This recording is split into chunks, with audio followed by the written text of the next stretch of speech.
Юлия Андреева от Морски труд бе най-бърза в състезанието с най-новия модел купе кабриолет Peugeot 308 CC, организирано от София Франс Ауто Бургас. След изключително спорвана битка, в която участваха именити бургаски журналисти, Юлия, чиято страст са колите, спечели над преварата и заслужено се окичи с атрактивната купа.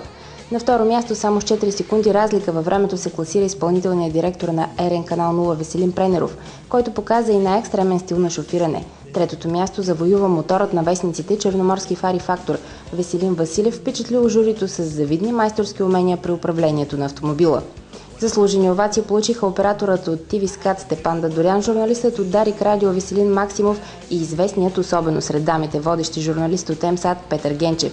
Всички те се представиха като разумни шофьори и управляваха кабриото, спазвайки всички правила за движение на пътя. Атрактивното състезание, организирано от бургаския екип на Peugeot, включваше майсторско шофиране при реални условия и демонстриране използването на сгъваемия покрив на купе кабриолета. Уменията на журналистите бяха изпробвани още при вкарване на топка в специална мини-футболна врата на плажа, което донесе допълнителни точки на успешно справилите се с изпитанието. Най-новият модел на Peugeot 308 CC вдъхнови журналистите, които описаха изживяването по типичен за всеки от тях начин.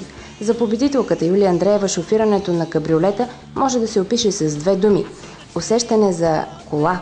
Малко по-прагматичен, но не по-малко впечатлен бе и Веселин Василев, за когото най-новият модел на Peugeot съчетава комфорт, динамика, удобство, лукс и страхотна, невероятна спирачна система. Бургаското лято нямаше да е същото без Peugeot 308 CC, категоричен бе и популярният водещ от Канал 0 Веселин Пренеров. Тази кола е като хубавата жена. Не можеш да я устоиш, не пестеше похвалите си Петър Генчев. За няколко минути бях в рая, обобщи свежият глас на Дарик Радио Веселин Максимов. Peugeot 308 CC е кола за победители. Най-новото предложение на марката per 4-местните кабриолети в световен мащаб затвърждава лидерската позиция на компанията в разработката на автомобили с твърд сгъваем покрив и продължава традицията от 1935 година, когато Peugeot представя модела 401 с загадъчното име Eclipse. Това е първият в света автомобил купе кабриолет.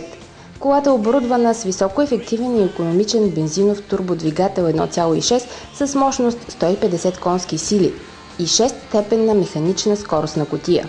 Автомобилът разполага с най-новата 3D навигационна система с карта за България, оборудване с кожен салон, аудиосистема с супербас. Забележителното е, че в този автомобил е монтирана система AeroF, която осигурява комфорт на пътниците при пътуване с открит автомобил.